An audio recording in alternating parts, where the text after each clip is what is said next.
Salam alaikum wa rahmatullah. Bonjour mes élèves. Aujourd'hui, on va parler sur les limites et continuité. Comme vous voyez sur le tableau, il y a des limites de base qu'il faut apprendre par cœur pour résoudre plusieurs problèmes et plusieurs exercices.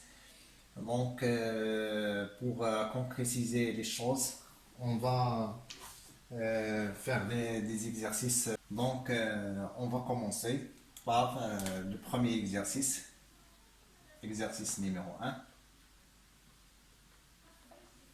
Il dit montrer que la fonction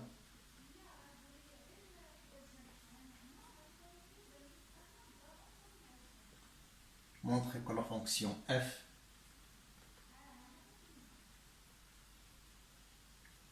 définie par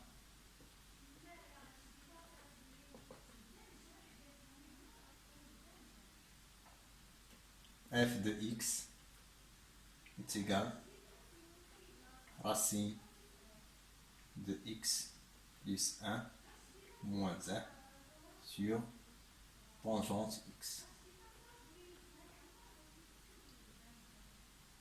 Et f de 0 est égal à 1, 2.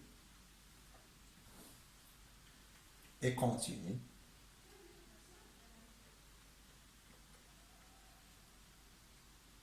En 0. D'accord? Ça, c'est l'exercice. Montrer que la fonction f définie par f de x est égale à racine de x plus 1 moins 1 sur tangente de x et f de 0 est égal à 1 sur 2 et continue en 0. Donc, pour montrer que cette fonction est continue de f0, il faut montrer que la limite de f de x quand x tend vers 0 est égal à 1, 2. Donc, il faut montrer que limite de f de x quand x tend vers 0 est égal à 1 sur 2. Donc, la première des choses, on remplace x par 0, on tombe sur une forme indéterminée. Donc, 0 plus 1, c'est 1. Racine de 1 moins 1. Racine de 1, c'est 1. 1 moins 1, c'est 0. Tangente de 0, c'est 0. Donc, 0 sur 0, c'est une forme indéterminée. Donc, la première des choses pour résoudre ce problème, il faut penser à des limites de base. Donc, on a ici tangente x. Donc, on pense à cette limite de tangente x sur x quand x tend vers 0. On a ici x tend vers 0, donc c'est bien. On a tangente x, donc il faut apparaître ce x là. Donc comment apparaître ce x là? Donc comme vous voyez, on a ici racine de x plus 1 moins 1. Donc il y a ici 1 moins 1. Si on 1 moins 1, donc il reste x, mais il y a le racine. Donc la première des choses, la deuxième des choses, comme on a dit la première des choses, il faut penser à cette formule. Et la deuxième, comment va apparaître x. Donc comment va apparaître x ici? Donc, on multiplie par le conjugué de racine de x plus 1. Le conjugué de racine de x plus 1 moins 1. Le conjugué de racine de x plus 1 moins 1, c'est racine de x plus 1 plus 1. Donc, on obtient, par la suite, on obtient par l'application de l'identité remarquable a plus b fois A moins B fois A plus B, c'est égal à A carré moins B carré. Donc, on applique cette identité, on obtient quoi? On obtient racine de x plus 1 carré moins 1 carré. D'accord?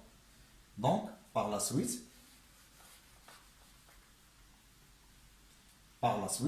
on obtient x plus 1 moins 1. Donc, on obtient x. Donc, c'est une méthode pour apparaître ce x-là dans cette fonction. Donc, par la suite, on obtient limite f de x quand x tend vers 0 est égal à la limite quand x tend vers 0 de racine de x plus 1 moins 1 fois racine de x plus 1 sur tangente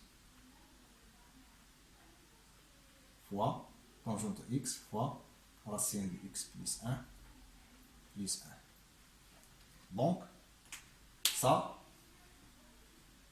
pour calculer la limite de f de x quand x tend vers 0. D'accord?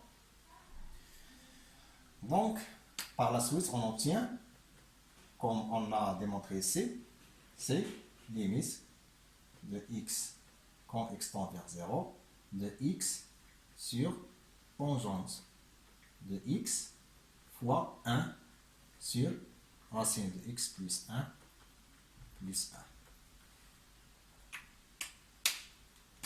Ok? Est égal à quoi?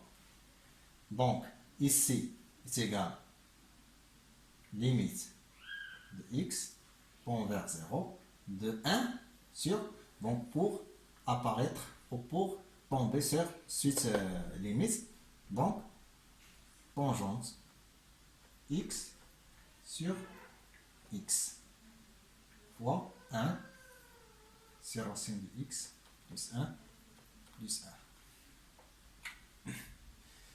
Donc, ce terme-là est continu en 0. Donc, on obtient 1 fois 1 sur 0 plus 1 est égal à 1 fois 1 sur 2 est égal à 1 sur 2. Donc, on a limite f de x quand x tend vers 0 est égal à f de 0 est égal à 1. Donc, on montre que cette fonction est bien continue en 0. Donc, la continuité, il faut calculer la limite en ce point-là qui est 0. Donc, ça, c'est le premier exercice. On passe à l'exercice numéro 2.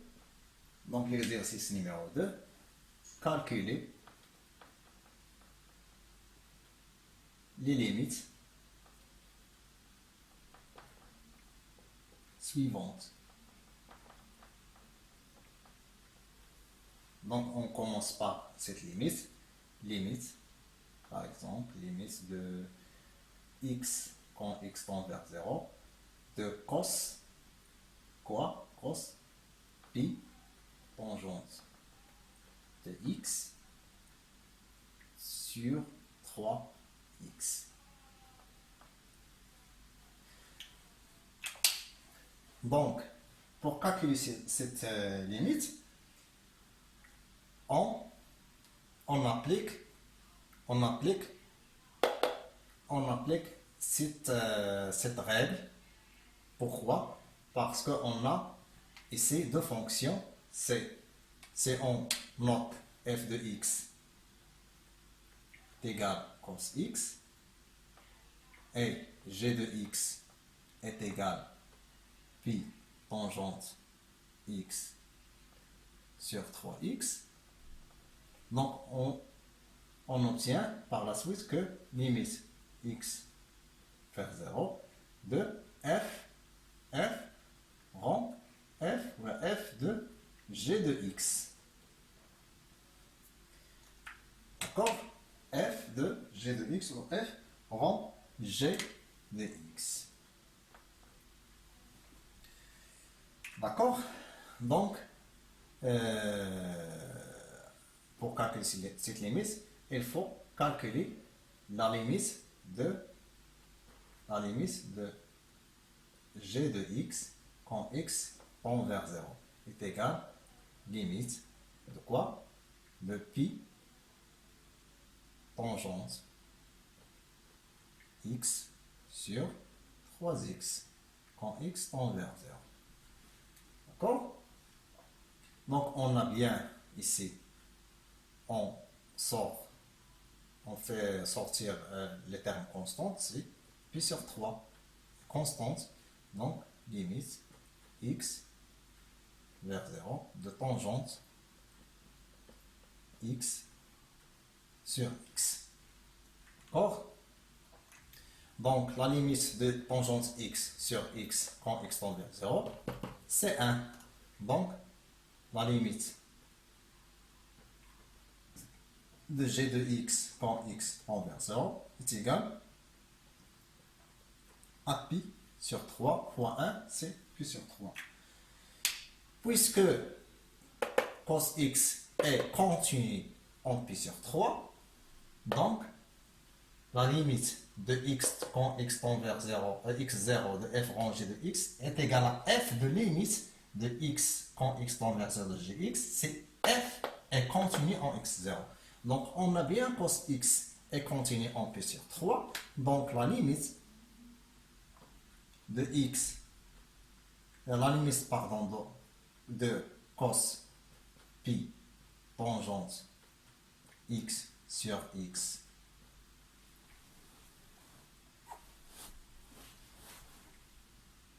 est égal, la limite est égale à quoi? Est égale à f de pi sur 3. F de pi sur 3. Donc, f de pi sur 3, c'est égal cos pi sur 3. Donc, combien est égal à cos pi sur 3? Donc, il faut apprendre ces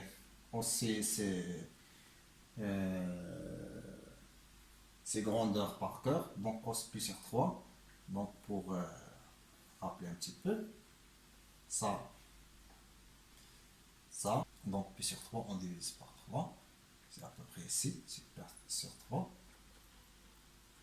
Donc, cos pi sur 3, c'est à peu près, c'est 1 sur 2. Donc, la limite, donc c'est 1 sur 2. Ça, juste pour se rappeler. Mais il faut apprendre par cœur. Donc, limite x, limite de cos pi sur 3 tangente x sur x est égal 1 sur 2. C'est égal 1 sur 2. D'accord? Ça, c'est la limite numéro 1. On passe à la limite numéro 2. Donc, on va effacer. Donc, la limite numéro 2, c'est calculer la limite de sinus de px carré plus moins 4x plus 1 sur 4x carré plus 6 quand x tend vers plus l'infini. Donc, ici, on a deux fonctions, c'est fonction sinus et la fonction intérieure de sinus. Si on note f de x est égal sinus x et g de x est égal l'intérieur de sinus. L'intérieur de sinus, c'est px carré moins 4x plus 1 sur 4x carré plus 6. D'accord? Donc, on va calculer la limite de x. La limite, quand x tend vers l'infini, de f en g de x. D'accord? Donc, on va calculer d'abord la limite de x, de g de x, quand x tend vers plus l'infini. Donc, si c'est une fraction de deux polynômes, la règle dit que la limite quand x tend vers plus l'infini ou moins l'infini de p de x, c'est la limite de terme de le plus grand degré. Donc le plus grand degré ici, c'est px carré. C'est égal limite quand x tend vers plus l'infini sur 4x carré. Donc, x au voisinage de plus l'infini, donc je peux simplifier. À quoi c'est égal? C'est égal pi sur 4. Pi sur 4. Donc, pi sur 4 est la limite de g de x quand x tend vers plus l'infini. On a bien sinus x est contenu en pi sur 4. Donc, la limite de f rangé de x quand x tend vers plus l'infini, quoi égal? Est égal tout simplement f de pi sur 4 est égal sinus pi sur 4. Donc, sinus pi sur 4, à quoi est égal? C'est égal racine de 2 sur 2. Donc, ça, c'est le résultat de cette limite. Donc, on a appliqué aussi cette règle. D'accord? Donc, on passe au troisième exemple. Troisième limite.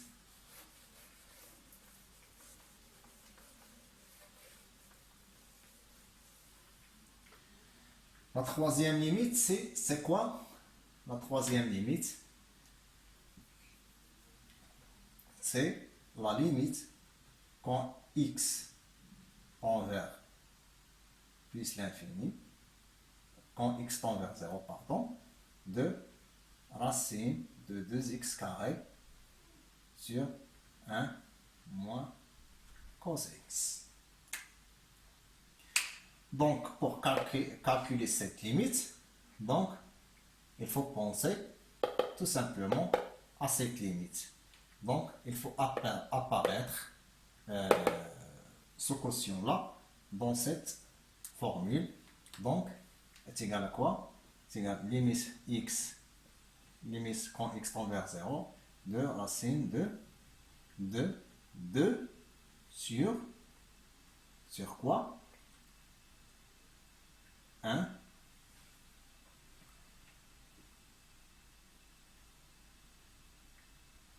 moins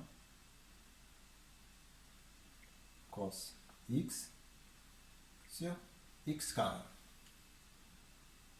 D'accord? 1 moins x sur x carré. Donc, il faut descendre x carré. Donc, pour descendre x carré, il faut faire l'inverse. L'inverse de x carré, c'est 1 sur x carré. Ici, c'est 1 moins x carré. Donc, quoi est égal? Donc, 1 moins cos x sur x carré quand x tend vers 0, c'est égal à 1, 2. Donc, c'est égal à racine de 2 sur 1, 2.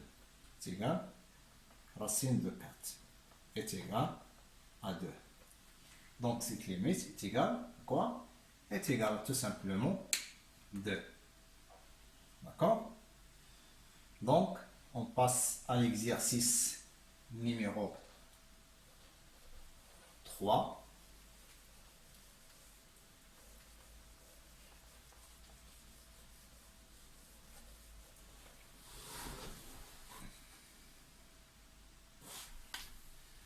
Donc l'exercice numéro 3, il dit, l'exercice numéro 3, soit f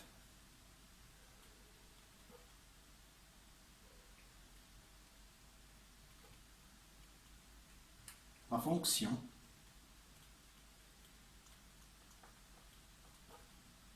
définie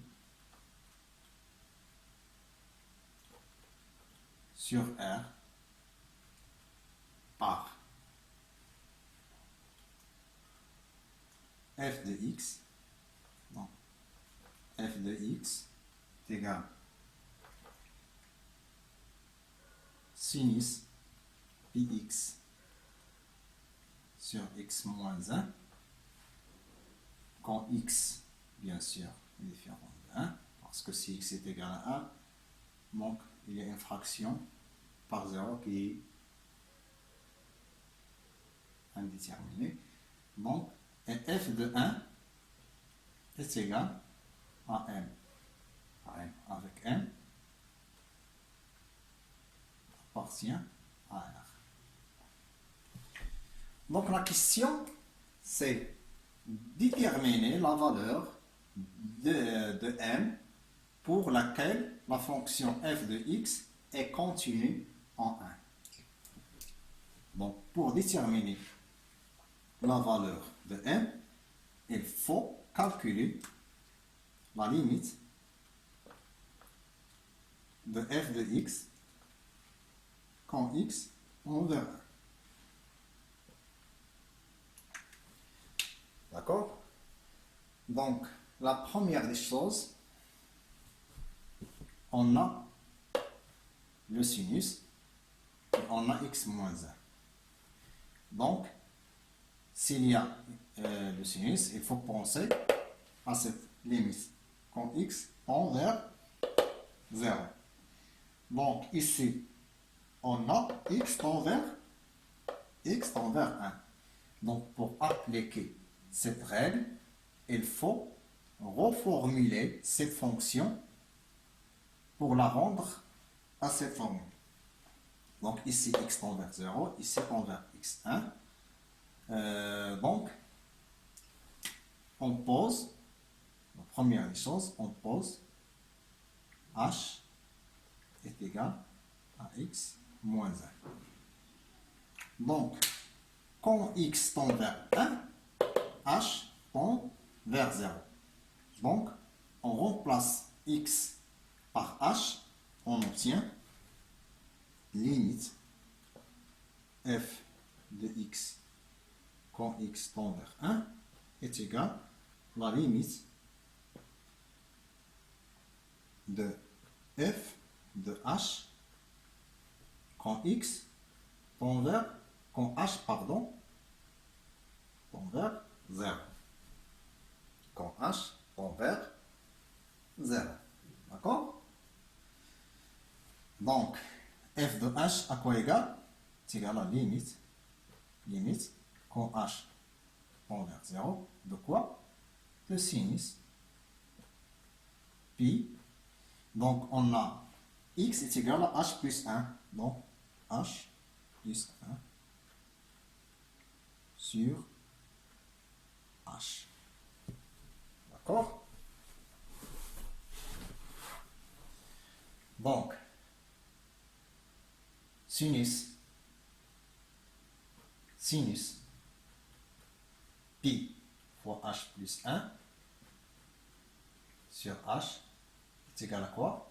C'est égal à sinus pi h plus pi sur h est égal. Donc, sinus x, donc là, sinus x, c'est ça. Donc, x plus p, c'est moins sinus x. Donc, c'est moins sinus x, sinus pi h sur h.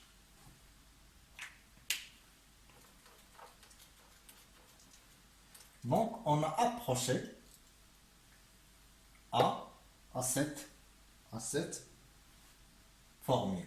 Donc, pour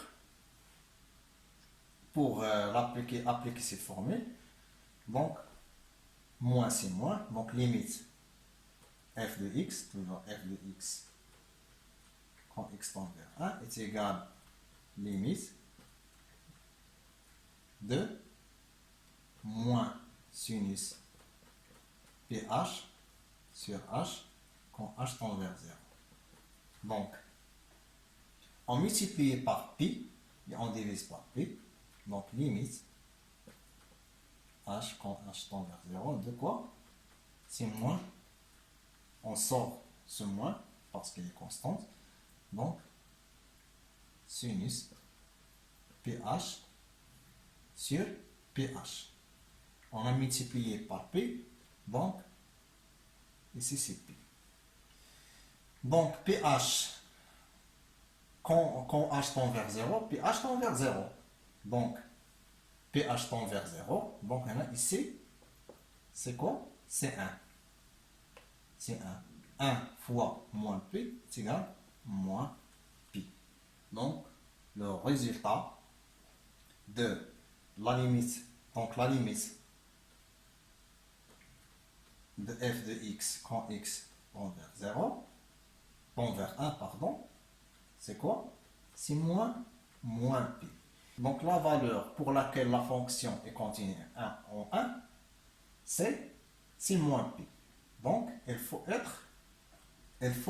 que f de 1 est égal à moins pi. Donc n est égal à moins pi. D'accord? Donc ça, c'est des exercices dans lesquels on va appliquer plusieurs règles.